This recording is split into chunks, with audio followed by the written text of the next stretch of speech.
वलसाड शहर के कल्याणबाग क्षेत्र में जीयूडीसी विभाग द्वारा बनाई जा रही नई पानी की टंकी का एक हिस्सा निर्माण के दौरान अचानक भरभराकर गिर गया। इस पूरी घटना का सीसीटीवी फुटेज सामने आने के बाद प्रशासन और निर्माण एजेंसी की कार्यप्रणाली पर सवालों की बौछार शुरू हो गई है।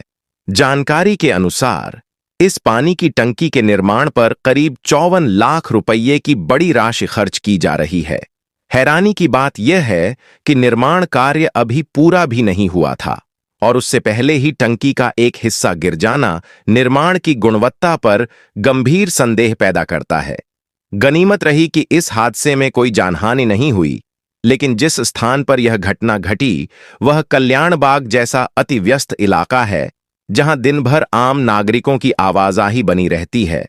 यदि यह हादसा दिन के व्यस्त समय में होता तो बड़ा जानमाल का नुकसान हो सकता था। इस घटना के बाद स्थानीय लोगों में भय और आक्रोश का माहौल है।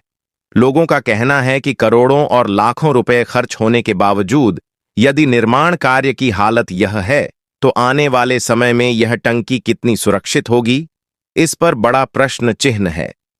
गौर करने वाली बात यह भी है कि दक्षिण गुजरात में बीते कुछ ही महीनों के भीतर इस तरह की यह दूसरी घटना है, जिससे साफ संकेत मिलते हैं कि विकास कार्यों में मानकों की अनदेखी और जमकर भ्रष्टाचार किया जा रहा है। निर्माण में घटिया सामग्री का उपयोग, निगरानी की कमी और जिम्मेदार अधिकारियों की लापरवाही ऐसे हादसों को न्योता दे रही है।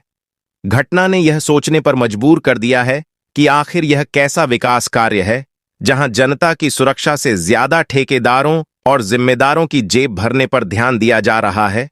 यदि समय रहते सख्त कदम नहीं उठाए गए तो भविष्य में कोई बड़ा हादसा होने से इनकार नहीं किया जा सकता। स्थानीय नागरिकों और सामाजिक संगठनों की मांग है कि इस पूरे मामले की निष्पक्ष और उच्च स्तरीय जांच करवाई जाए तथा दोषी अधिकारियों और संबंधित ठेकेदारों के खिलाफ सख्त कार्रवाई की जाए, ताकि भविष्य में इस तरह की घटनाओं की पुनरावृत्ति न हो और जनता का भरोसा बहाल हो सके। વલસાડના અંદર અવારનવાર ભ્રષ્ટાચારના નમૂના ભાજપના સામે આવી રહ્યા છે અને તમે જોઈ શકો છો કે આજે પણ એક સ્ટેશન રોડ સ્થિત એક ટાંકીનો સ્ટ્રક્ચર બની રહ્યું હતું, તેમાંથી સ્ટ્રક્ચરમાંથી અમુક ભાગ તૂટી પડતા વલસાડના રાહદારીઓ માટે ખૂબ જ મોટું જોખમ બની શકે એવી સ્થિતિ ઊભી થઈ હતી। પણ ન કરે નારાયણ ઉપરવાલાની કઈ મરજીથી આજે કઈ મોટી જાનહાનિ નથી થઈ, પણ આ વસ્તુનો નગરપાલિકાના અંદર પણ જે સાથી વિરોધ પક્ષના જે સભ્યો હતા એમણે પણ આ વસ્તુને વિરોધ કર્યો હતો અને કોન્ટ્રાક્ટરને બ્લેકલિસ્ટ કરવા માટે કીધું હતું। પણ આ ભ્રષ્ટાચારી સરકાર અને નગરપાલિકા હંમેશા સાચા લોકોનો અવાજ દબાવીને આવા કામો કરીને વલસાડની જનતાને ભયમાં રાખી રહી છે। ત્યારે મારે એટલું જ કહેવું છે કે શું આના પર કોઈ કાયદાકીય પગલાં લેવામાં આવશે? કેમ કે અવારનવાર આવી ઘટનાઓ બની રહી છે અને આના પર પગલાં નહીં લેવામાં આવે તો હમણાં કાલે અમારા ગુજરાતના પ્રમુખ અમિત ચાવડા સાહેબ આવતા છે અને વલસાડની જે નેતાગીરી છે એ મળીને ચોક્કસથી અમે એનો વિરોધ કરીશું।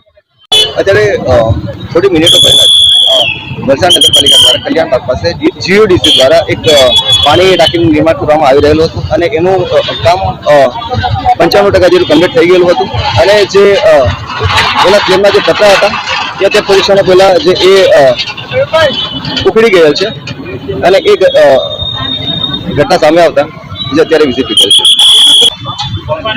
આ બાબતે અમે જે માર્જિન કેટલું છોડવાનું હતું અથવા તો જે ટેકનિકલ માપદંડો છે તે બાબતે અમે નગરપાલિકાની ટીમ સાથે ચર્ચા કરીએ છીએ અને જો એમાં ક્ષતિ કોઈને જણાય તો પછી એની સામે કાયદેસરના પગલાં લેવામાં આવશે। જે અગાઉ હતું તેની પણ કાર્યવાહી ચાલુ થઈ છે, તપાસ પણ થઈ ગઈ છે, રિપોર્ટ પણ સબમિટ થઈ ગયેલો છે અને ઇવન આની પણ યોગ્ય તપાસ થશે જ અને જો કોઈ ક્ષતિ જણાય તો પછી એની સામે